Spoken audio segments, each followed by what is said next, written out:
నవరసంబులుకు నాట్యమయూరియై మూల శబ్దంబుల మోక్షహంస. నవరసంబులుకు నాట్యమయూరియై మూల శబ్దంబుల మోక్షహంస. పరమ పవిత్రమౌ పరమాత్మ గీతయే నేడు నాట్యంబాడుచుండెగనుమా. పరమ పవిత్రమో పరమాత్మ గీతయే నేడు నాట్యంబాడుచుండెగనుమ. మునిరతనార్యులు మోదిల్లు శిష్యుండు, మునిరతనార్యులు మోదిల్లు శిష్యుండు సహజాచలుని కంఠ శబ్దరీతి. అజ్ఞానతిమిరంబులంతంబుజేయ అనాదిబోధను వినుము ఆర్యులార. అజ్ఞానతిమిరంబులంతంబుజేయ అనాదిబోధను వినుము ఆర్యులార. వినుము ఆర్యులార. తెలిపే జ్ఞానేశ్వరుల్ గీతన్ దివ్యరీతి. తెలిపే జ్ఞానేశ్వరుల్ గీతన్ దివ్యరీతి. ఆణిముత్యమీ గ్రంథము అచలులార. ఆణిముత్యమీ గ్రంథము అచలులార. ఆదరించిరి గీతను అచల ఋషులు గురుని వాక్కుగా గ్రహించి గురుతుగనుడు. ఆదరించిరి గీతను అచల ఋషులు గురుని వాక్కుగా గ్రహించి గురుతుగనుడు. హరి ఓం శ్రీ గురుభ్యో నమః. ఓం నమో భగవతే వాసుదేవాయ. ఓం నమో నారాయణాయ. ఓం నమః శివాయ.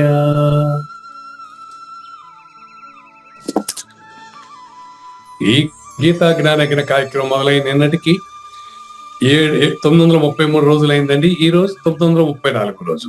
ఈ గీతా జ్ఞానజ్ఞ కార్యక్రమం సంకల్పించి నిర్వహిస్తున్న శ్రీ విద్యాసాగర్ గురువు గారికి, శ్రీ వెంకటేశ్వర గురువు గారికి శ్రోతలందరి తరపున ధన్యవాదాలు, వందనాలు.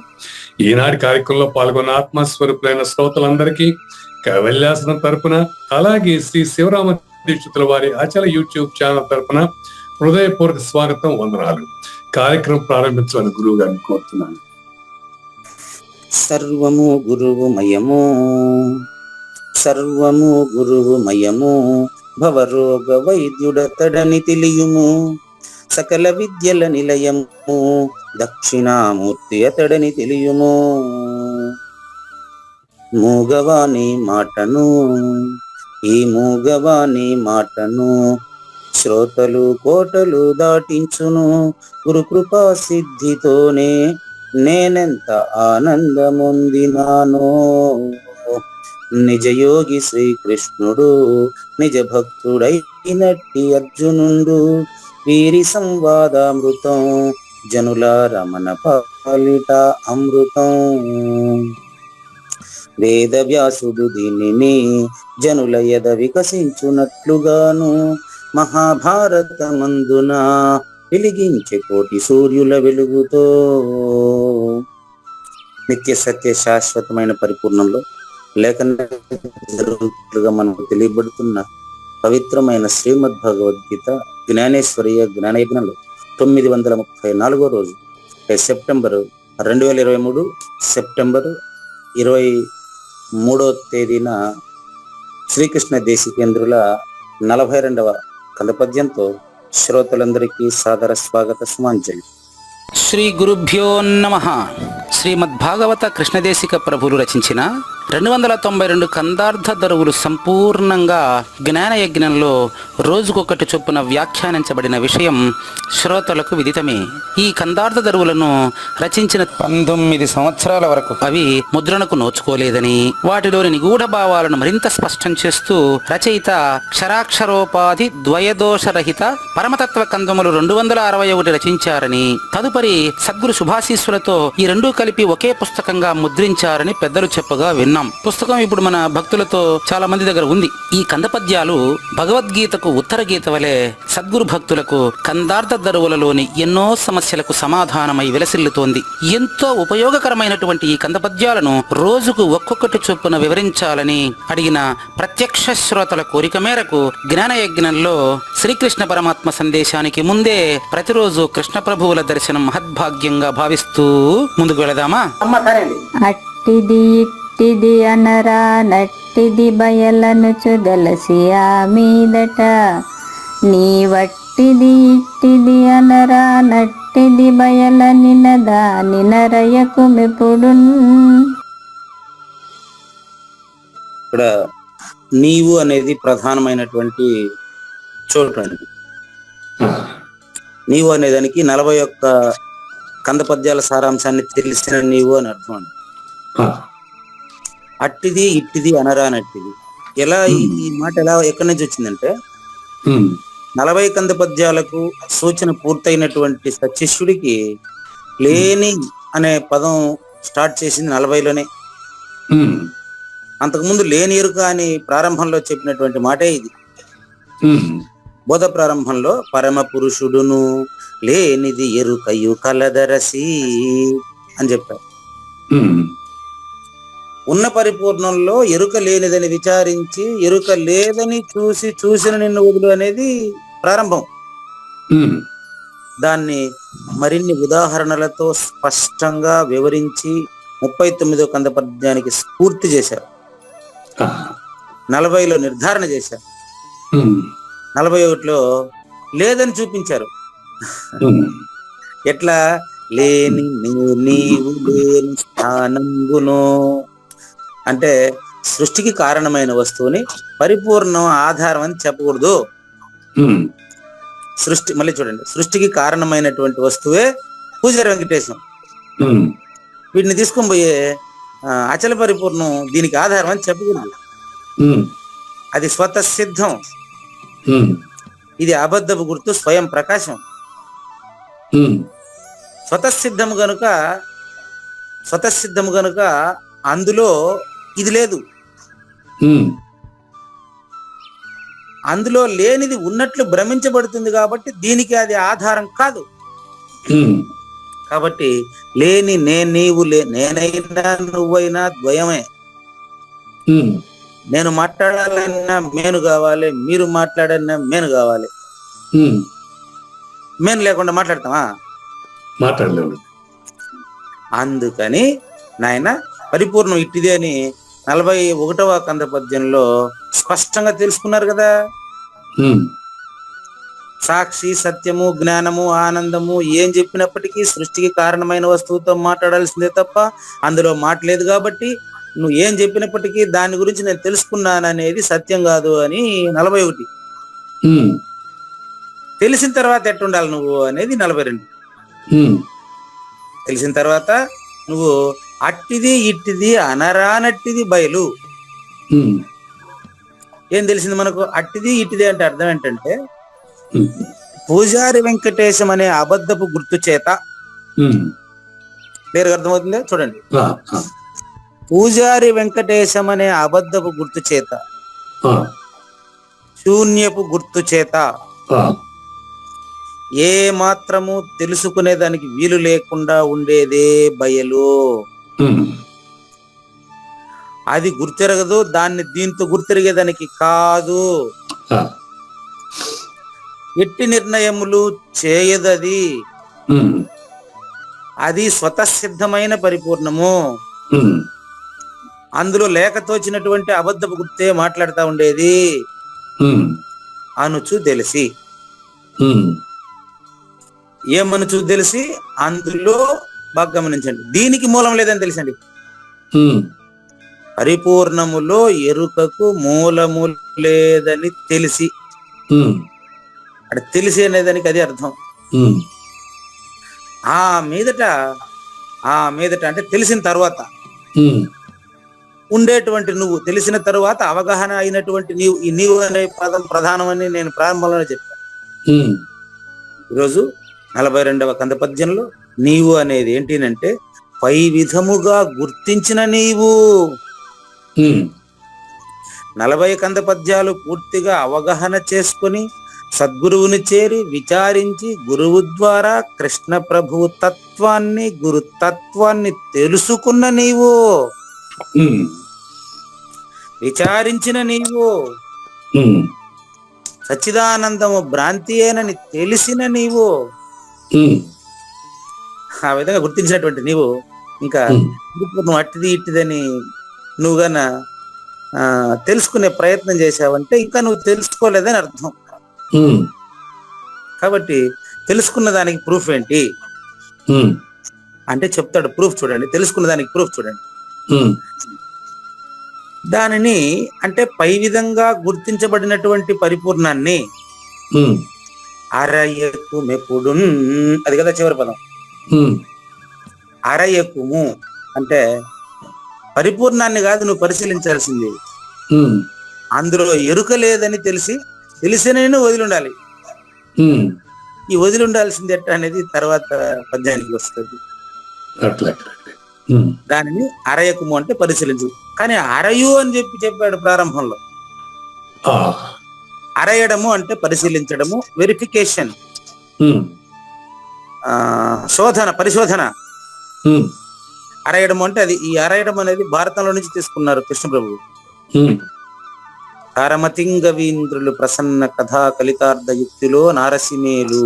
ఆరసి అంటే కవులైతే లోతుభావాన్ని పరిశీలించి తెలుసుకుంటారు, కానీ మిగతా వాళ్ళు నా రచనలో సౌష్ఠవాన్ని తెలుసుకుంటారు అంటాడు. ఇక్కడ అరసి అనే పదానికి అర్థం ఏంటంటే దేన్ని అరయాలనేది చాలా ముఖ్యమైన విషయం అండి. అరయడం అంటే పరిశీలించడము, పరిశోధించడము, ఎంక్వైరీ, విచారణ. దేన్ని విచారించాలా అని మనకు ప్రశ్నించినప్పుడు గురువాక్యంలో చూడాలి. దేన్ని ప్రతి దానికి గురువాక్యంలోనే ఆన్సర్ ఉంటుందండి. ఒకసారి చూద్దాం. మనకు ఏం చెప్పారు? పరమ పురుషుడును లేనిది ఎరుకయు కలదు అరసి. దేన్ని అరేయమన్నారు? అదే పదం ఇక్కడ కూడా. పరిపూర్ణం ఉంది, అందులో లేనెరుక ఉంది. ఇప్పుడు పరిశీలించాల్సింది లేనెరుకను, ఉందా లేదా అని పరిశీలించాల్సింది లేనెరుకను. ఉండే పరిపూర్ణాన్ని కాదు అనేది ఇక్కడ ప్రధానం అండి. కాబట్టి దీన్ని సంక్షిప్తంగా భావం చూద్దాం. గుర్తిరిగే తెలివి చేత ఎలాంటి నిర్ణయము చేయరానిదై ఉన్నటువంటి పరిపూర్ణమును గురు సూచన ద్వారా దృఢపరచుకుని, ఇది చాలా ముఖ్యం. నాకు నేను తెలుసుకునే వీలు లేదు. సద్గురు సూచన ద్వారా, సాజన్మ సాకార సద్గురుమూర్తి చేస్తున్నటువంటి సూచన ద్వారా ఉన్న పరిపూర్ణాన్ని దృఢపరుచుకుంటే అప్పుడు వెంటనే ద్వంద్వ పద్ధతిగా, నిన్న చెప్పిన దానికి ఇది ఇక్కడ ద్వంద్వ పద్ధతిగా నువ్వు నేను ప్రశ్నించాలంటే ఆన్సర్ చెప్పేవాడు ఒకడు ఉండాలా, ప్రశ్నించేవాడు ఒకడు ఉండాలి, ఇద్దరు కావాలా. కానీ నువ్వు సమాధానమై ఉండవని కదా చెప్తా ఉండేది. ప్రశ్నించే నేను లేను, నువ్వు ఆల్రెడీ సమాధాన స్వరూపమై ఉంటావు. కాబట్టి ఇప్పుడు అర్థమైపోయి ఉండాలి మీకు. ఇంకా అంతే, సమాధానమైన స్వరూపం, సమాధానమైన స్థితిలో ఓకేనండి. సమాధానమైన స్వరూపంలో ప్రశ్న ఉండదు. అదే నేను చెప్పేది.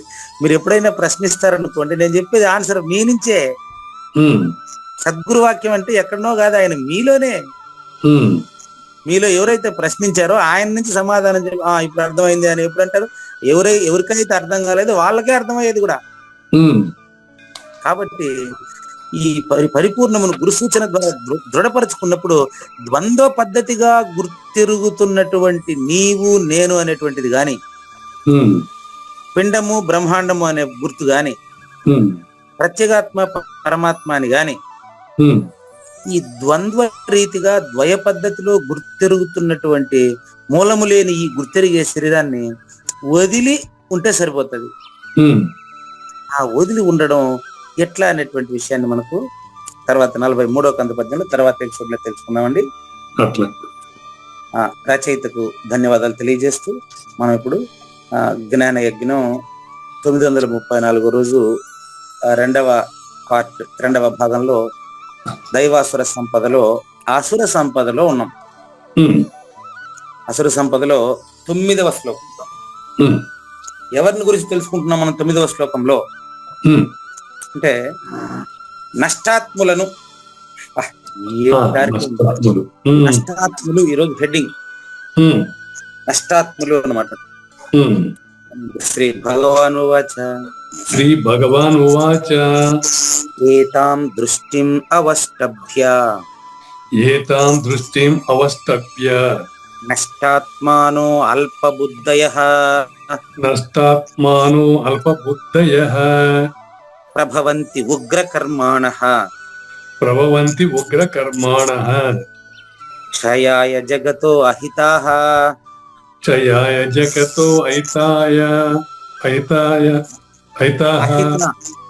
హిత అంటే మంచి చేయడం. హిత అంటే మంచి. విసర్గ అనేది ఎందుకు పెడతారు యాక్చువల్ గా? ముగింపు కోసం పెడతారా అని అర్థం ఉంటుంది. కాదండి, పదాన్ని విభజన కోసం, విభజించుకున్నట్టు కొరకు. అంటే మూసిందని చెప్పడానికి లేకపోతే అర్థం అనుకోవాలా? సంస్కృతంలో భాషా శైలి, సంస్కృత భాషా శైలిలో పదాన్ని విభజించుకోవడానికి విసర్గం పెట్టి చూపిస్తారు. అదనమాట. ఎందుకంటే పదాన్ని విభజించే కలిపి రాసేది వాళ్ళు ఛందస్సు కోసం కలిపి రాసేస్తారు. అర్థం కావడం కోసం విభజించుకునేటప్పుడు విసర్గలు పెట్టి విభజిస్తారు. సింపుల్లో అయితే అదే లాస్ట్ కాబట్టి అక్కడ విసర్గం పెట్టేస్తారు. నష్టాత్మానో ఇందులో మొదటి విసర్గం ఎక్కడుంది మనకంటే నష్టాత్మన దగ్గర ఉంది. అదే చెప్పాను. నష్టాత్మానోల్ప బుద్ధయ అని చదవలేం కాబట్టి నో అనే దగ్గర విసర్గం ఉంది. నో అనే దగ్గర విసర్గం ఉందండి. దాన్ని నహ అని పెట్టి అల్ప బుద్ధయ అని పెడతారు. ఎందుకునంటే నష్టాత్మానః అదొక పదం, అల్ప బుద్ధయ ఇదొక పదం. ఈ రెండింటిని కలపడం కోసం అక్కడ ఓత్వం పెట్టారు. దాన్ని విడదీసి చూపించడం కోసం ఇక్కడ విసర్గం పెట్టారు. నెక్స్ట్ ఓత్వం వచ్చిన చోట ఆ రెండు అనే గుర్తుంటది. అది ఆ అనేటువంటి స్వరం అక్కడ వస్తుంది అని అర్థం. అది క్లియర్. అది చాలా మంది కన్ఫ్యూజన్ అవుతుంది. అవునండి, రెండు మరో గుర్తుంటది ఉన్నది దీంట్లో కూడా. అవును, ఉంది గుర్తు. సాంస్క్రిట్ లో చాలా ఇంపార్టెంట్. అది కాబట్టి నేను తెలుగు మాస్టర్ కాబట్టి నాకు కూడా సంస్కృతి గురించి అంతగా తెలియదు. భగవద్గీత కోసం తెలుసుకున్నాను. చూడండి, ఇప్పుడు ప్రతి పదార్థం చూద్దాం. చూడండి, ఏతాం దృష్టిం అంటే నిన్నటి వరకు అంటే 8వ శ్లోకం వరకు మనం చూసినట్లయితే అసుర సంపద గురించి 3వ శ్లోకం ఇది.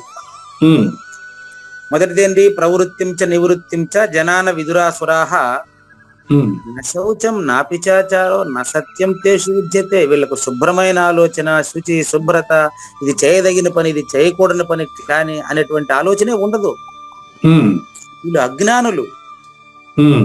ఎప్పుడు అసత్యాన్నే పలుకుచూ, భౌతికమైనటువంటి దానికి ఆధారం లేదని చెబుతూ, కనిపించే వస్తువు మాత్రం ఆధారం అని చెబుతూ, కన్ఫ్యూజన్ లో ఉన్నామనేటువంటి కన్ఫ్యూషన్ లో ఉన్నామనే సందేహమే లేకుండా మేము పెద్ద క్లారిటీలో ఉన్నామనే భ్రాంతిలో ఉంటారు వీళ్ళు. ఇటువంటి వారు ఏతాం అంటే పై 2 శ్లోకాల్లో చెప్పినటువంటి దృష్టి అని అర్థం. అంటే ఏతాం దృష్టిం అంటే ఈ మిథ్యావాదులు, నాస్తిక దృష్టిని కలిగిన వారు. నాస్తిక దృష్టిని కలిగిన వారు అంటే ఏంటంటే దేవుడు లేదని వాదించేవారు. వీళ్ళు ఏతాం దృష్టిం అవష్టభ్య ఇటువంటి మనస్తత్వాన్ని అలవాటు చేసుకుని, అవష్టభ్య అంటే అలవాటు చేసుకుని, నష్టాత్ములవుతున్నారండి. నష్టాత్మానః అంటే వీళ్ళు ఏం చేస్తున్నారంటే జన్మను వృధా చేసుకుంటున్నారు. మానవ జన్మ సామాన్యంగా వస్తుందా? అరుదుగా వచ్చినటువంటి మానవ జన్మని వీళ్ళు ఆత్మానః చూడండి, తమ స్వభావాన్ని తామే నష్టం చేసుకుంటున్నారండి. అది ఇక్కడ నష్టాత్మానః అంటే. అతనిలో అందరిలో ఉండే పరిపూర్ణం అతనిలో కూడా ఉండలా? కాస్త ప్రయత్నం చేస్తే తెలుసుకోకూడదా? వీళ్ళు ఏం చేస్తున్నారంటే నష్టాత్మనః, జీవితాన్ని వృధా చేసుకుంటున్న వారు అవుతున్నారు. ఏం చేస్తున్నారు చేసుకోనంటే అల్పబుద్ధయ, మందబుద్ధులుగా తయారైపోతా ఉంటారు. ఏం చేయమంటారు చెప్పండి? ఇటువంటి వాళ్ళ వల్ల సమాజానికి అహితః, సమాజంలో వీరి వల్ల నష్టం ఎక్కువగా జరుగుతూ ఉంటుంది. కానీ వీళ్ళు ఏదో సాధించినట్టు ఫీల్ అవుతూ ఉంటారు. ఈ మిథ్యాచారులు చూడండి, వీళ్ళు నాస్తికులు నంబర్ 1, నాస్తికత్వాన్ని అవలంబిస్తున్నారు నంబర్ 2, తనను తానే జీవితాన్ని లేదా జన్మను వృధా చేసుకుంటున్నారు నంబర్ 3, వీరిని అల్పబుద్ధులు అంటారు నంబర్ 4. నెక్స్ట్ అహితః అంటే వీళ్ళు ఏం చేస్తున్నారంటే వీళ్ళ యొక్క జ్ఞాన లేమి చేత, వీళ్ళ మందబుద్ధి చేత, వీళ్ళ అజ్ఞానం చేత సమాజాన్ని నాశనం చేస్తున్నారండి. ఎటువంటి పనులతో తెలుసా? ఉగ్ర కర్మాణః, క్రూరమైనటువంటి కర్మలు ఆచరించుట చేత,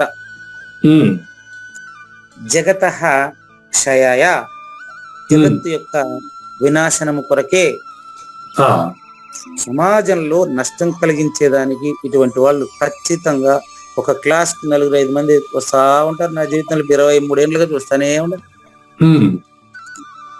ఒక క్లాస్ కి ఒక 4-5 మంది ఉంటారు వీళ్ళు బ్యాచ్. ఎట్టయినా వీళ్ళు పక్కన అయినవన్నీ చెడగొడతానే ఉంటారు. మీ జీవితంలో కూడా చూసే ఉంటారు. అవును, ఉంటారండి, మంచి చెడు ఉంటుందిగా. అట్లా అనమాట. ఇట్లా వీళ్ళు జగతః క్షయాయ ప్రభవంతి. వీళ్ళు దేనికి సమర్థులవుతున్నారంటే, ప్రభవంతి అంటే సమర్థులవుతున్నారు. దేనికి? ఎదుటి వ్యక్తిని అవమానించడానికి సమర్థులవుతున్నారు.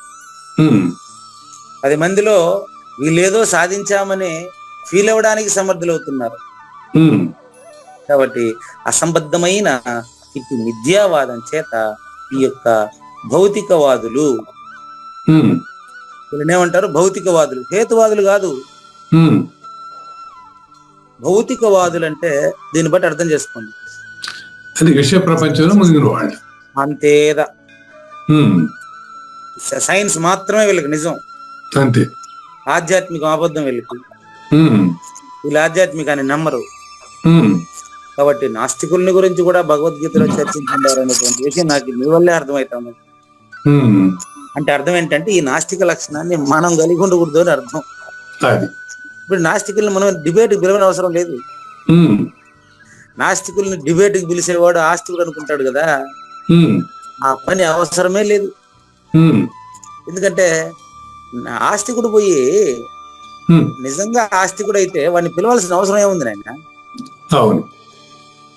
ఆస్తికుడు నాస్తికుడిని కూర్చోబెట్టినామంటే మనం, నాస్తికుడు దేవుడు లేడని వాదిస్తాడు, ఆస్తికుడు దేవుడు ఉన్నాడని వాదిస్తాడు. ఒక రాష్ట్రం చూసుకోండి, నాస్తికుడు దేవుడు లేడని వాదిస్తాడు, మొదటి పదం చూసుకోండి.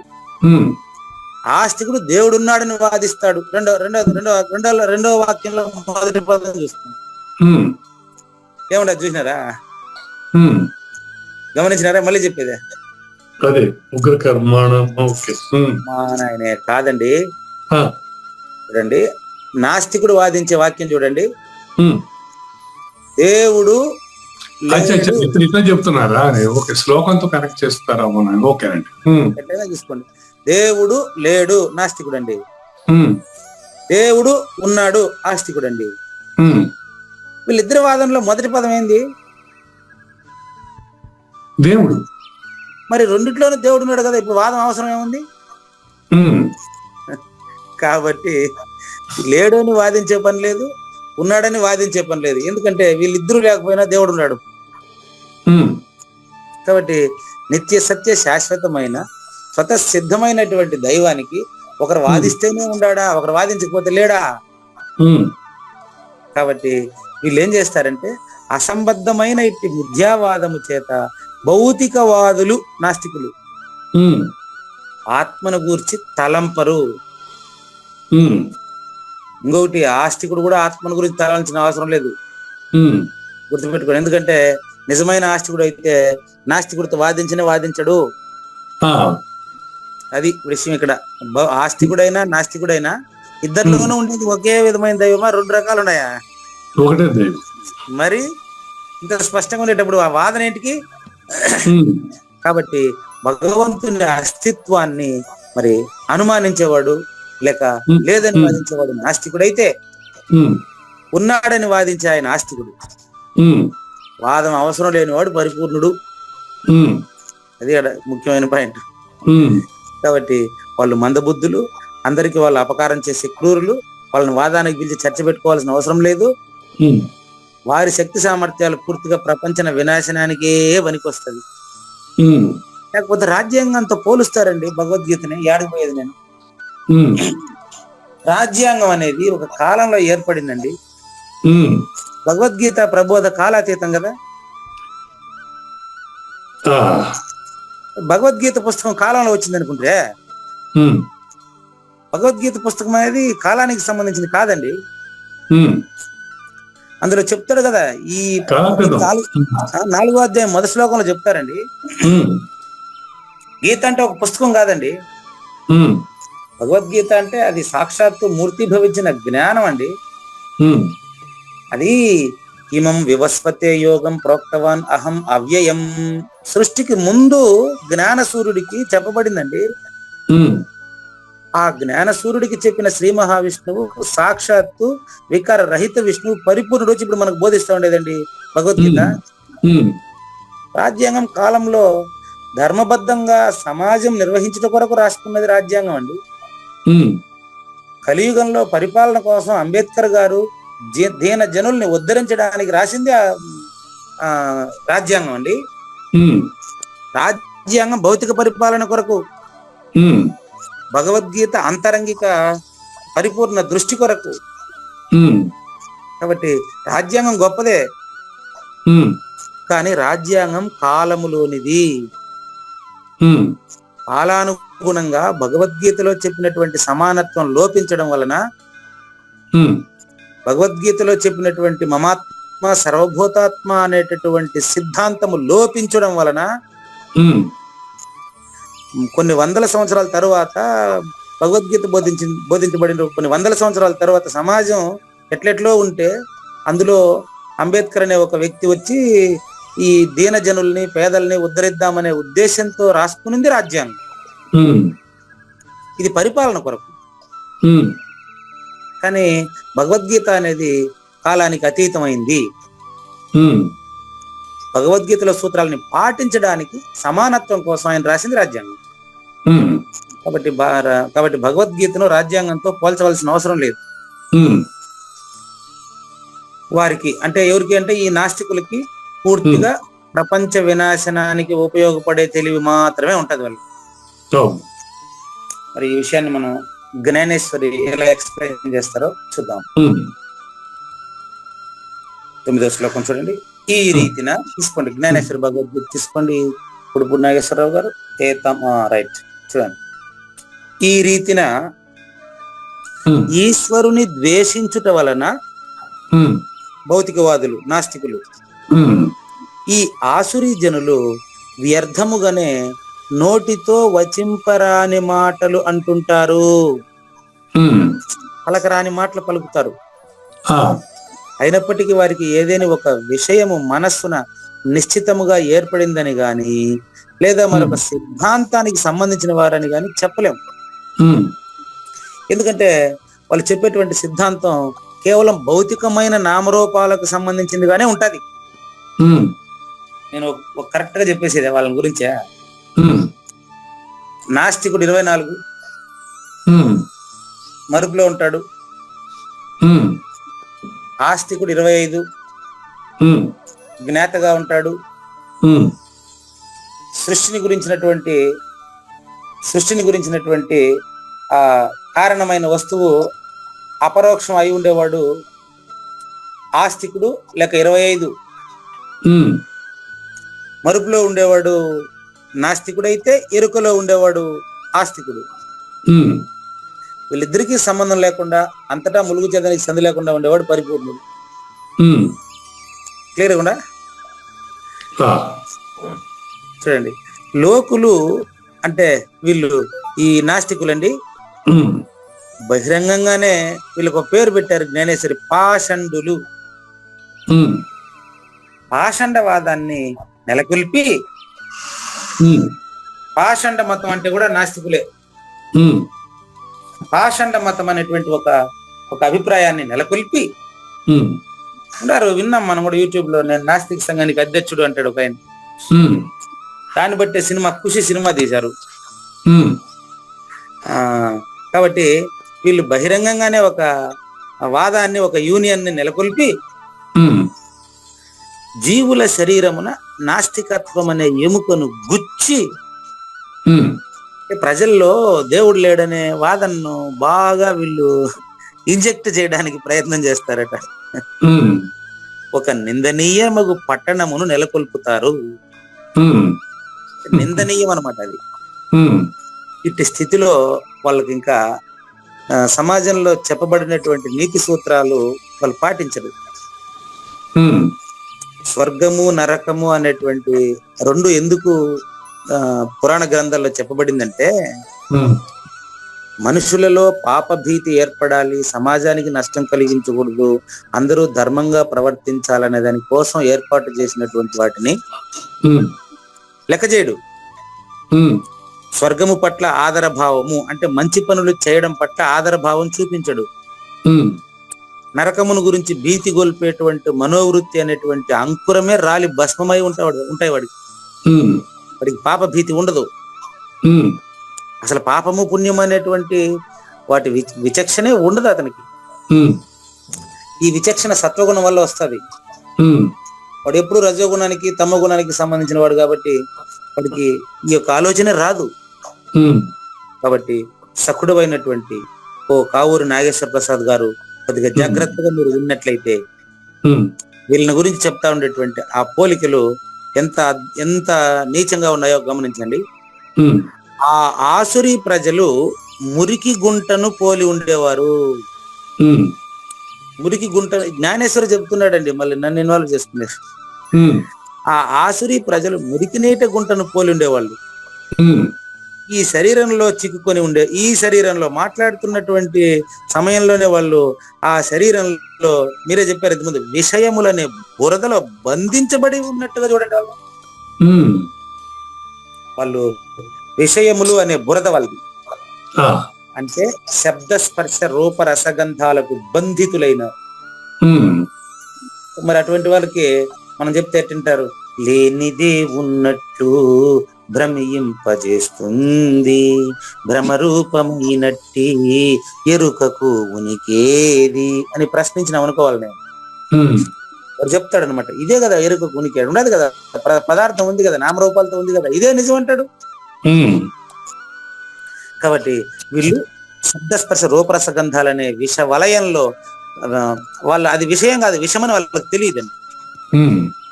అష్టావక్ర గీతలో చెప్తారు, విషయములను విషము వలె భావించి వదిలిపెట్టు జనక మహారాజా అంటారు. విషయములు 5 కూడా విషము లాంటివండి. నిజంగా విషం అయితే ఒకే కాటుకి ఒకేసారి చంపుతుంది. కానీ ఈ విషయాలు ఎన్ని జన్మలకైనా చంపుతానే ఉంటదండి ఓయ్.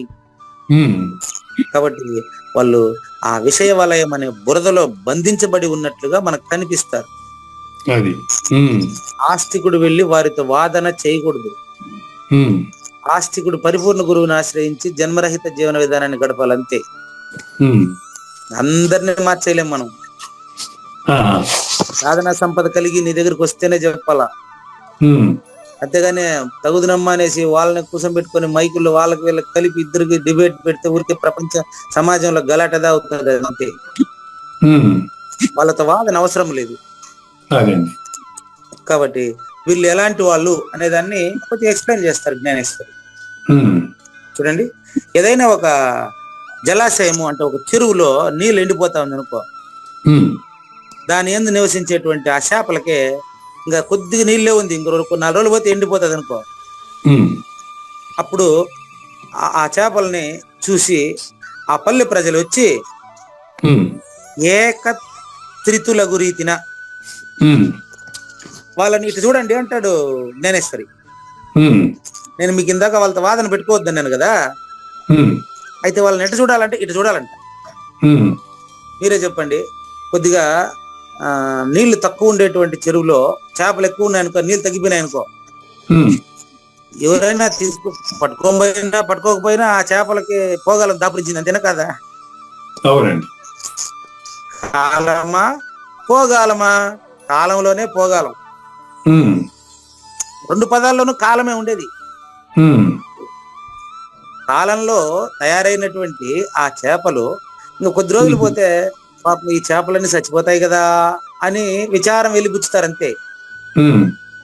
అంతేగాని ఆ చేపలు ఎవరిని కాపాడతారా? అట్ట వాళ్ళని గుమ్మున వాళ్ళ పైన ఒక దయ చూపించి వదిలేయండి, వాళ్ళతో వాదన పెట్టుకోబాకండి. లేదా వాళ్ళు తెలుసా, దాన్ని ఇంకొంచెం దగ్గరగా చెప్తాడు.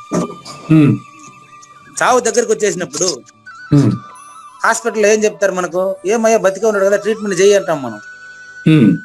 సార్ ఇంటికి తీసుకోండి సార్, కొద్ది రోజుల తర్వాత పోతారు, ఇంకా హాస్పిటల్ వద్దు సార్ ఇతనికి అని చెప్పేస్తారు వాళ్ళు. అట్టకు భావించాలంతే. ఏం చేయమంటారు చెప్పండి? అంటే వాడు మళ్ళీ జన్మకు సిద్ధంగా ఉన్నాడు, నమ్మడు వాడు చెప్తే. ఇంకా వదిలేయడం, వాళ్ళతో మాట్లాడబాకండి. మరణ సమయం వచ్చినప్పుడు అనేక విధమైన వ్యాధులు తలెత్తింది అనుకో, డాక్టర్ ఏం చెప్తాడు? ఈ రిపోర్ట్లన్నీ చూస్తాడు. కొద్ది రోజులు మీ ఇంట్లో పెట్టండి సరిపోతుంది, మళ్ళీ పోస్ట్ మార్టం ఈ కథ అంతా ఎందుకు? హాస్పిటల్లో పోయిందంటే మళ్ళీ మీరు శవాన్ని తీసుకుపోయేదానికే టైం పడుతుంది. దయచేసి భద్రంగా ఉండేటప్పుడు ఇంటికాడ పెట్టేసి అటు 2 తులసి నీళ్ళు అటు పోసుకుంటా ఉండండి, ఇంట్లోనే పోతుంది. మీరు హాయిగా దాన కార్యక్రమాలు జాగ్రత్తగా చేసుకోండి, అనవసరంగా హాస్పిటల్ ఎందుకు తేలుకొని కొంచెం ముందే చెప్పేస్తారు మనం. అట్లా వీళ్ళని చూసి వీళ్ళు మరుజన్మకు సిద్ధంగా ఉన్నారు కాబట్టి వీళ్ళతో మనకు వాదన అక్కర్లేదని గమ్మున ఉండండి, వాళ్ళ జోలికి పోబాకండి అని ఎవరు జ్ఞానేశ్వరి చెప్తున్నారండి. వీళ్ళు ఎందుకు పుట్టారో చెప్తున్నాడు. విశ్వ వినాశనమునర్చుటకే ధూమకేతువు ఉదయించు రీతిన. విశ్వ వినాశనము, ధూమకేతు అంటే అర్థం ఏంటంటే తోక చుక్కండి, అంటే సమాజంలో ఉండేటువంటి ఒక భ్రాంతి అది. తోక చుక్కను చూస్తే సమాజానికి అరిష్టము అని అంటూ ఉంటారు అన్నమాట. ఆ విధంగా వీళ్ళు సమాజానికి ఒక అరిష్టం లాంటి వాళ్ళు. వీళ్ళు లోకుల్ని సంహరించట కొరకు ఈ అసురీ ప్రజలు జన్మిస్తారు. వీళ్ళ పుట్టుకే అమంగళం. ఏం చెప్తారు చెప్పండి? ఆయన అంటాడు, వీళ్ళ పుట్టుకే అమంగళం అనే బీజం నాటినప్పుడు దాని నుంచి మరి మంచి గుణాలు ఎట్టొస్తాయి? ఈ అసురీ మనుషులు అనే వాళ్ళ ఆ బీజం, వాళ్ళ బీజమే రాక్షస బీజం. ఏం చేయమంటారు చెప్పండి? అందుకని నేను మనకు చెప్పారు ఏమని అంటే, అది మద్యాన్ని నిలువ ఉంచేటువంటి పాత్ర పవిత్రం చేసేదానికి మొదలైతుందా? కళ్ళుకుండ ఎన్నిసార్లు కడిగితే మళ్ళీ అది మంచి వాసన వస్తుంది చెప్ప? అమ్మగారు వేడి నీళ్ళు పోసి కడిగారు లేదా? ఆ కళ్ళుకుండనే ఇప్పుడు పాలు నిన్న బాటిల్లో ఇచ్చారండి, 1 లీటర్ పాలు. ఆ బాటిల్ అమ్మగారు సాయంత్రం మీరు వేడి నీళ్లు పోసి కడిగి పెట్టేసేయండి, రేపు తెల్లారితో మళ్ళీ ఆ బాటిల్ నేను ఉపయోగించుకుంటానని పాలు ఆయన. అది పాలు పోసినటువంటి బాటిల్. అదే విధంగా కళ్ళు పోసినటువంటి బాటిల్ కూడా కుదురుతుందా? ఎందుకని? దాంట్లో ఒకసారి ఆ బీజం పడిన తర్వాత ఇంకా దాన్ని ఎన్ని కడిగినా పోదు. ఎందుకంటే ఇప్పుడు కళ్ళుతో నిండిపోయి మద్యం ఉంచినటువంటి పాత్ర పవిత్రం ఎట్టయితుంది? మద్యం ఉంచినటువంటి పాత్ర పవిత్రం ఎట్టయితుంది?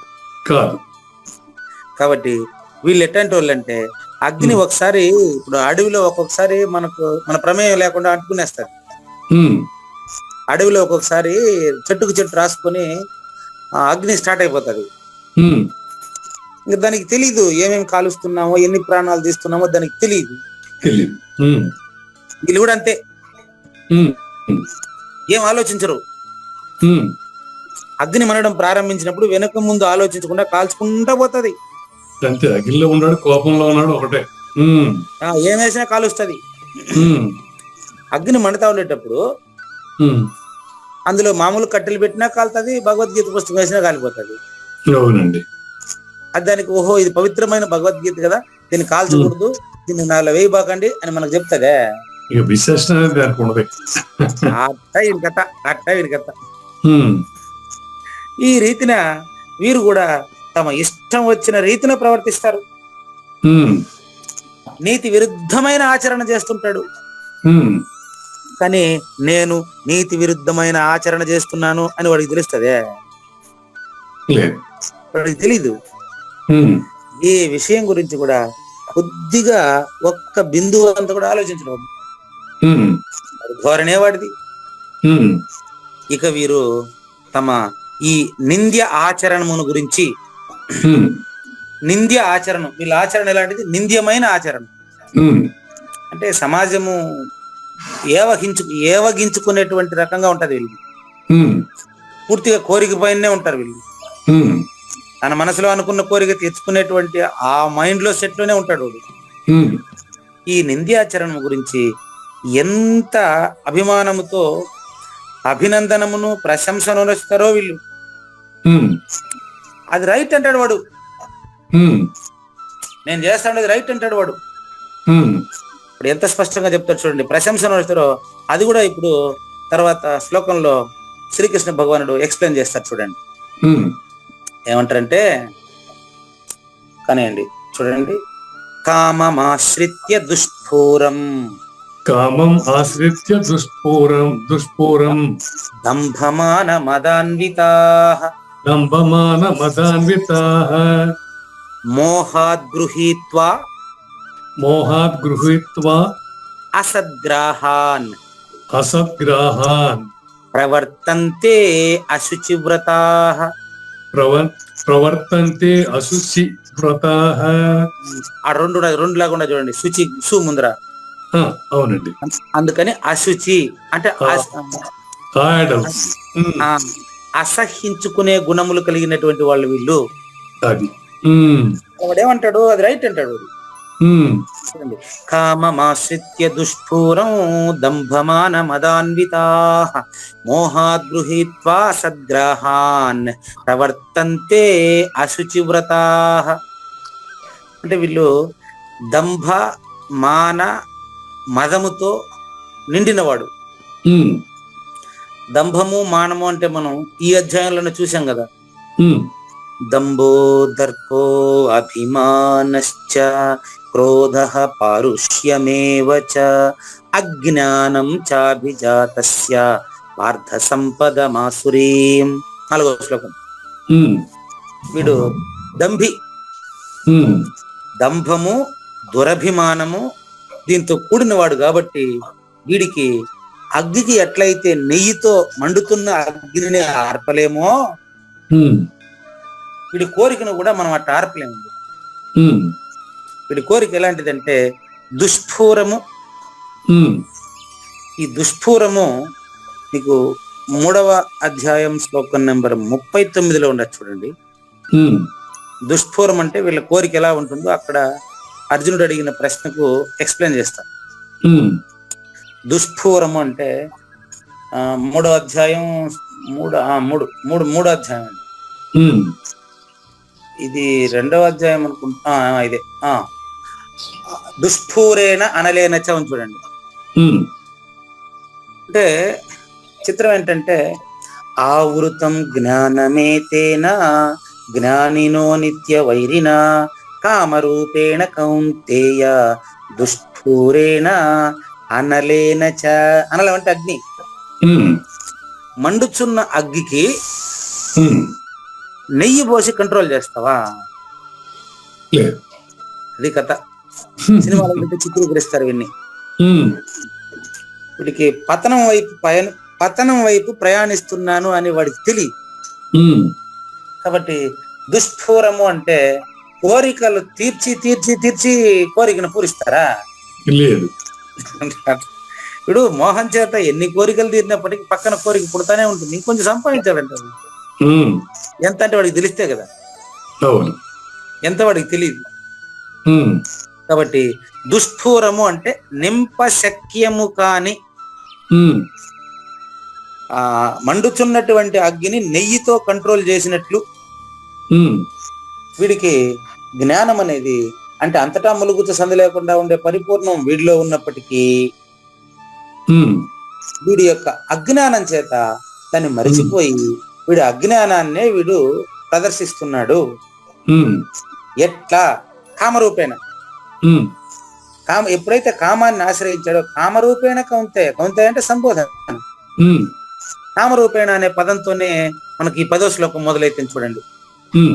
ఇప్పుడు మనం చెప్పుకుంటున్న 10వ శ్లోకం మళ్ళీ ఏ అధ్యాయానికి వచ్చేయండి. వీడికి ఈ కామము ఆశ్రిత్య అంటే వీడు ఆశ్రయించిందే కామాన్ని. కామాన్ని ఆశ్రయించినటువంటి వాడికి ఎప్పుడు కోరికనకాల కోరిక పుడతానే ఉంటుందే తప్ప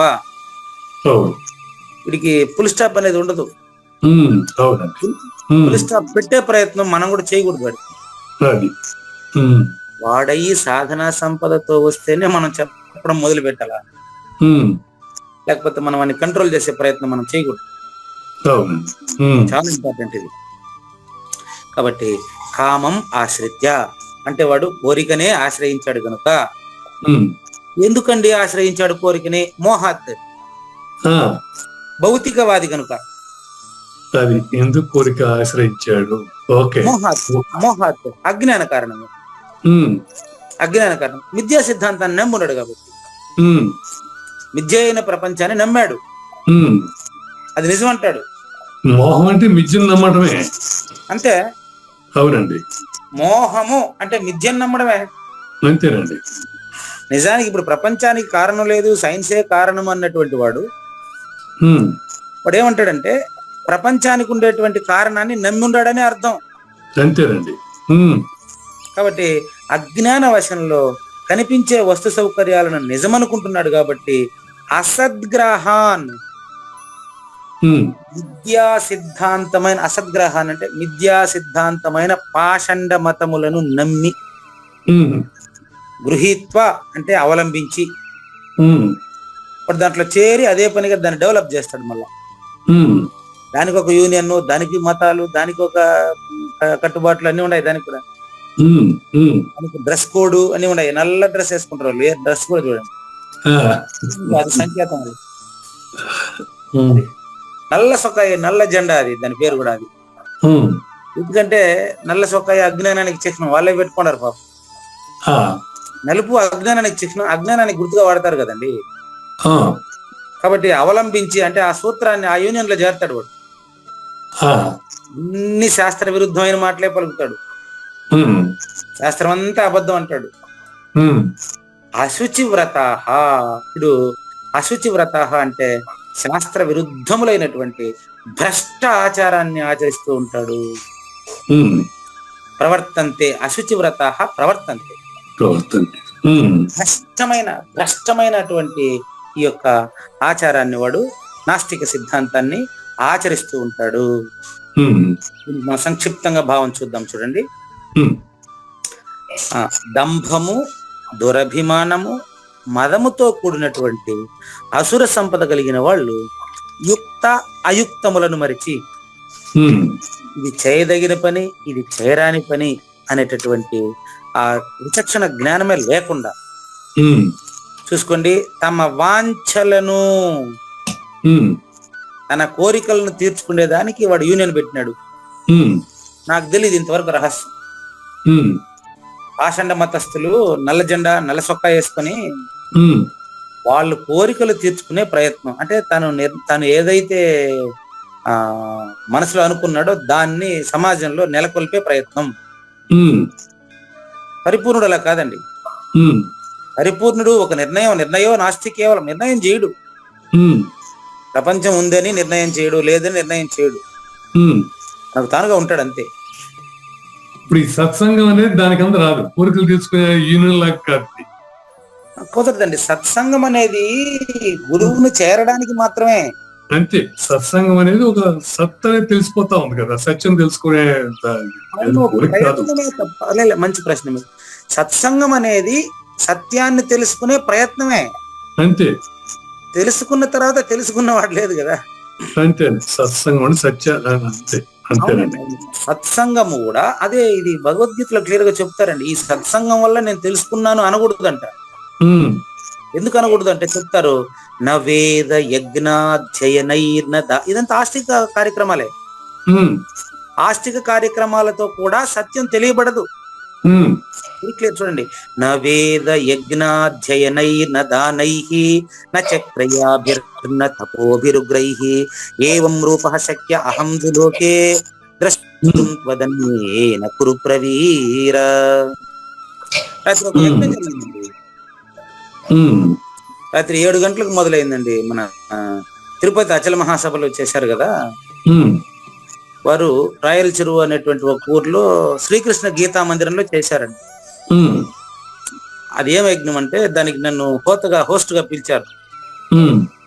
ఏమంటారు హోస్ట్ అంటే? ఏం చెప్తారంటే, మీరు ఏం పూజ అంటారు? అగ్రతాంబూలం. ఇప్పుడు శ్రీకృష్ణ పరమాత్మని ధర్మరాజు దాంట్లో అగ్రతాంబూలం ఇస్తే శిశుపాలుడు 100 తప్పులు చెప్తాడు కదా, అదేంటి పూజ. అటువంటిది రాత్రి ఏర్పాటు చేశారండి. అంటే వారు ఏం చేస్తూ ఉంటారంటే, గీతా మకరందం పుస్తకాలను వితరణ చేస్తుంటారు. యోగా అచల ధార్మిక సేవా సంఘం అని ఒక గ్రూప్ పెట్టారు, ఒక యూనియన్. దాని ప్రకారం భగవద్గీతల్ని వితరణ చేస్తూ ఉంటారు, గీతా పారాయణ జరిపిస్తూ ఉంటారు. ఈ పనులన్నీ చేస్తూ ఉంటారు. అందులో భాగంగా 11వ అధ్యాయం అనేది విశ్వరూప సందర్శన యోగానికి విరివిగా అన్నదానాలు చేసి ఎక్కువ మందిని సేకరించి 11వ అధ్యాయాన్ని పారాయణం చేయాలనుకున్నారు. అప్పుడు కేవలం ఫోటోనే కాకుండా ఒక సహజన్మ సాకార సద్గురుమూర్తిని కూడా పెట్టుకోవాలి కాబట్టి వాళ్ళు ఫోటో పెట్టారు. ఫోటోకి దండేసి అన్ని చేశారు. ఫోటో పక్కన కుర్చీ వేసి నన్ను కూర్చోబెట్టి ముందర వాళ్ళంతా కూర్చొని గీత అష్టోత్తర శతనామావళి, మళ్ళా శ్రీకృష్ణ పరమాత్మ అష్టోత్తర శతనామావళి చేసి పూర్తిగా అన్ని రకాల పూజలు, సాకార పూజలు అన్ని చేసి దాని తర్వాత కొన్ని దానాలు నిర్వహించారు. అదేంటంటే, ఆ ఊర్లో ఎవరెవరైతే షుగర్ పేషెంట్లుగా వ్యాధులతో బాధపడతా ఉండే వాళ్ళకి మందులు పంపిణీ చేశారు. ఆ తర్వాత నిరుపేదలకు బియ్యము, ఉప్పు, పప్పు ప్రొవిజన్ అంతా ఇచ్చారు. ఎంతో మందికి భోజన వసతి ఏర్పాటు చేశారు. కార్యక్రమాలంతా రాత్రి 10 వరకు జరిగింది. దీని తర్వాత పారాయణం పూర్తయిన తర్వాత నాకు ఒక అర్ధగంట సమయం ఇచ్చి ఈ పారాయణంలో ఉండేటువంటి విషయాలను తెలియజేయమని నన్ను అడిగారు. అటు నేను మైక్ తీసుకుని ఇదే చెప్పాను, అక్కడ చెప్పింది ఇక్కడ మీకు చెప్తున్నానండి. చూడండి, వీటి వల్ల దాని సత్సంగం అంటారు, గీతా పారాయణం అంటారు, ఎంత బాగానే ఉంది. వీటి వల్ల నాకు పరిపూర్ణం తెలియబడింది, నేను జన్మరహితుడు అయిపోయినాను అనేటువంటి భ్రాంతి పనికిరాదు. ప్రూఫ్ ఏంటంటే, మీకు విశ్వరూప సందర్శన యోగంలో శ్లోకం నెంబర్ 48 11వ అధ్యాయం శ్లోకం నెంబర్ 48. మీరు చెప్పారు గుడ్ థింగ్, నేను కూడా అంటాను అన్నమాట. గుడ్ థింగ్ మంచిదే, సమాజాన్ని మంచి దారిలో నడిపించడానికి ఒక ప్రయత్నం, రైట్. కానీ చూడండి,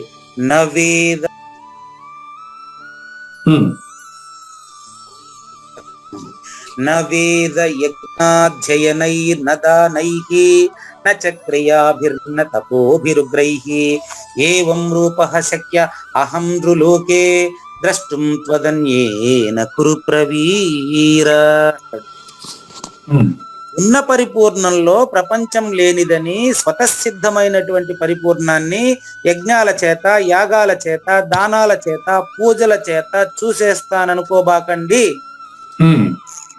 నా దృష్టపూర్వం ఇంతవరకు ఎప్పుడు కూడా దీన్ని ఎవరు చూడలేదు. సద్గురు సూచనతో మాత్రమే చూడనగును. అంటే చూడండి, నాస్తికులకి ఆస్తికులకి మరి తేడా ఏమని మీరు అడగొచ్చు. నాస్తికత్వంతో ఉన్నంత వరకు ఆస్తికులు కాలేరు. ఆస్తికులైనంత మాత్రాన పరిపూర్ణం తెలియబడదు. ఆస్తికులైన తరువాత ఇటువంటి పూజలు పునస్కారాలు చేయడం వల్ల ఆ ప్రదేశానికి వచ్చినటువంటి ఎవరైనా ఒక మంచి శారీరకంగా సాజన్మ సాకార సద్గురువును గుర్తించే వీలుంది. ఆ గురువు నిన్ను గుర్తిస్తే అప్పుడు నీ జన్మ కడతేరినట్లు లెక్క. నిన్ను అంటే ప్రతి శ్రోత గుర్తుపెట్టుకోండి మాట. గురువు కోసం నేను ఎతుకుతుంటానండి, నా కోసం గురువు ఎతుకుతుంటాడండి. చాలా ముఖ్యమైన పాయింట్. గురువు కోసం నేను వెతుకుతుంటాను, నా కోసం గురువు కూడా ఎతుకుతుంటాడు. ఈ విషయం జగద్గురు ఆదిశంకరులకు కూడా వాళ్ళ గురువు చెప్పారు, వారి చరిత్రలో ఉంది. జగద్గురు ఆదిశంకర నేనెవరో తెలుసుకునేదానికి ఇందూరం వచ్చిన కాలినడకన కాలడి వెళ్ళి అడిగితే వాళ్ళ గురువు అంటారు, నీ కోసం నేను ఎతుకుతున్నానే అంటాడు ఆయన. అంటే సత్శిష్యుడి కోసం సద్గురు కూడా వెతుకుతుంటాడండి. అవును, అది విషయం చాలా ఇంపార్టెంట్. ఇది అనుకోకుండా తారసపడతారు అంతే. అది కాకతాళీయంగా అది సద్గురు సశిష్యుని కడతెచ్చేస్తాడు అంతే. అప్పుడు గురువు శిష్యులను ఇద్దరుండరు. కాబట్టి ఈ యొక్క నాస్తికుడి విషయంలోకి వచ్చినప్పుడు మనం వీడికి పరిపూర్ణ బోధ పట్టదు కదా అంటే, మరి అయితే మరి ఆస్తికుడి కథ ఏమి అంటే, ఆస్తికుడి వల్ల ఏమన్నా ప్రయోజనం ఉండిపోతుంది అనుకుంటారు. ఉంటది. ఏం ప్రయోజనం అంటే సద్గురువు తారసపడతారు మీకు. సద్గురువు నిన్ను గుర్తించేస్తారు అటువంటి ప్రదేశంలో. ఆ మాటలను బట్టి సద్గురువు నిన్ను గుర్తించేస్తారు. అప్పుడు నీ జన్మ ధన్యం అయిపోతుంది. ప్రూఫ్ ఏంటంటే శ్రీకృష్ణ పరమాత్మ అంతటి వారు కూడా 12 సంవత్సరాలు సాందీపని ఋషికి సేవ చేసినట్లుగా మనకు భాగవతం చెప్తోంది.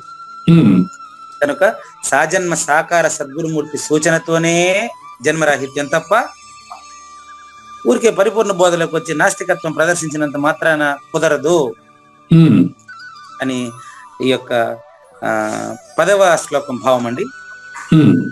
ఇప్పుడు దీని భావాన్ని మరి జ్ఞానేశ్వరి ఎలా చెప్తారో చూడండి. కావూరి నాగేశ్వర ప్రసాద్ గారు మరి చాలా జాగ్రత్తగా మీరు వింటున్నారు.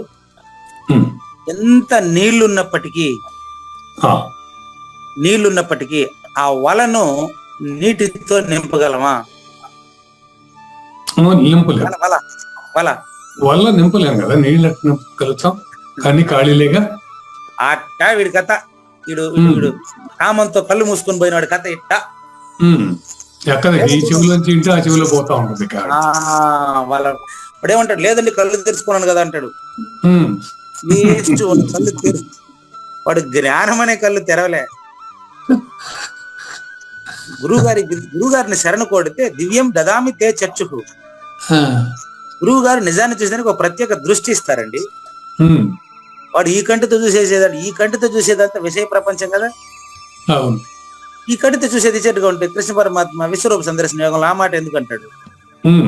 నతు మాం శక్యసే ద్రష్టుం అనేనైవ స్వచక్షుష. ఈ తోలు కంటితో నువ్వు చూడాల్సినటువంటి నిజాన్ని చూడలేవు నాయనా, నీకు నేను దివ్య దృష్టి ఇస్తాను కదా అనేసి ఆయనకి దివ్య దృష్టిని ప్రసాదిస్తారు. ఆ దివ్య దృష్టి ఇచ్చడమే ఉపదేశం చేయడం. అప్పుడు ఆయన చెప్పిన దివ్య దృష్టి ఇవ్వడం ఏంటంటే సాజన్మ సాకార సద్గురుమూర్తి శిష్యుడిని నమ్మి అతన్ని పిలుచుకొని పోయి ఉపదేశం చేసి దాని రహస్యాలను బోధిస్తారు. అక్కడ కాకుండా నువ్వు గురువు దగ్గరికే పోకుండా ఇంతేలే బోధ, నేను వినేసిన నాకు తెలిసిపోయిందిలే అనుకుంటే కుదరదు. కాబట్టి అట్లా కేవలం గ్రంథాలను చదివి తెలుసుకునేసినానని చెప్పేవాడు కానీ, లేకుంటే ఈ ఏముంది పరిపూర్ణంలో ఎరుకలేదన్నారు అంతే కదా, కాబట్టి నాకు కూడా తెలిసిపోయింది ఈ మాట అని చెప్పి మంత్రాలను మాత్రం వల్లి వేసేసినటువంటి వాళ్ళకి పక్కనోడు మంత్రం తీసుకుంటే ఈయన వల్లి వేస్తాడు దాన్ని. అట్ట సరిపోదండి. కాబట్టి వాళ్ళకి సందేహం మిగిలే ఉంటది. కాబట్టి అటువంటి ప్రయత్నాలు ఏమి చేయకుండా సాజన్మ సాకార సద్గురుమూర్తిని సవినయంతో ఆశ్రయించేటువంటి గుణం నాస్తికులకి ఉండదు, ఆస్తికులకి కలుగుతుంది. మిగతా 10వ శ్లోకాన్ని గురించిన వివరం తర్వాత ఎపిసోడ్ లో చూద్దామండి. లేనిది లేదు, ఉన్నది లేకపోవుట లేదండి, ఈ గొప్ప మర్మమంతా మీ వలన తేటగా తెలిసినండి. దురభిమానము దంభము మదమును కలిగి వర్తింతురయ్యా, కోరికలు తీర్చుకుంటే లక్ష్యమై అజ్ఞానులయ్యుందురు. అజ్ఞాన కారణమున భ్రష్టులై నష్టము కలిగింతురు. శ్రీకృష్ణుని పలుకును సూటిగా తలపల మునిరత్నమే, శ్రీమించిన భావమై సద్గురువు చెప్పకనే చెప్పెను గదా. సద్గురు అర్పణ. మంగళం అమ్మ కానండి. జయ మంగళం నిత్య శుభమంగళం, జయతు జయ మంగళం మహోత్సవ మంగళం. జయ మంగళం నిత్య శుభమంగళం, జయతు జయ మంగళం మహోత్సవ మంగళం. శ్రీమించున చలంబు సూచించినటువంటి దక్షిణామూర్తికి దండమిడుతూ, శ్రీమించున చలంబు సూచించినటువంటి దక్షిణామూర్తికి దండమిడుతూ, శ్రీ మహావిష్ణువు సూర్య భగవానుడు యాజ్ఞవల్కి జనక రాజ ఋషికి. జయ మంగళం నిత్య శుభమంగళం, జయతు జయ మంగళం మహోత్సవ మంగళం. అయం వ్యర్థ బాహ్య కోపిన భవతి అనే సుఖయోగి సాంది పరుసుల వరుస. అయం వ్యర్థ బాహ్య కోపిన భవతి అనే సుఖయోగి సాంది పరుసుల వరుస. దీనినే శ్రీకృష్ణ పరమాత్మ వద్దనే ఎరిగరిగిన ఉద్ధవార్జునులకు. జయ మంగళం నిత్య శుభమంగళం, జయతు జయ మంగళం మహోత్సవ మంగళం. శ్రీ అల్లమా ప్రభు బసవేశ్వరుండును బ్రహ్మానంద రామానంద స్వామి. శ్రీ అల్లమా ప్రభు బసవేశ్వరుండును బ్రహ్మానంద రామానంద స్వామి. నవరసాలు లిఖించు నాట్యమయూరిగా గీతను మలచిన జ్ఞానేశ్వరులకు. జయ మంగళం నిత్య శుభమంగళం, జయతు జయ మంగళం మహోత్సవ మంగళం. కబీరు దాసుడు సహజానంద గురుడు రామావధూతయు రాజితముగా. కబీరు దాసుడు సహజానంద గురుడు రామావధూతయు రాజితముగా. అంబికా శివయోగి శ్రీవేమన నిరంజన వెంకయ్య తిరువెంగళార్యులకును. జయ మంగళం నిత్య శుభమంగళం, జయతు జయ మంగళం మహోత్సవ మంగళం. శ్రీ బృహద్వాశిష్ట సిద్ధాంతమును చేసి జనన మరణ భ్రాంతి జడుపు బాపి. శ్రీ బృహద్వాశిష్ట సిద్ధాంతమును చేసి జనన మరణ భ్రాంతి జడుపు బాపి. అచల సాంప్రదాయమవనిలో నెలకొలిపి అందించినట్టి శివరాములకును. జయ మంగళం నిత్య శుభమంగళం, జయతు జయ మంగళం మహోత్సవ మంగళం. మెప్పైన బోధల తిప్పలు బాపిన అప్పయ్య మంత్రియు అచల గురులు.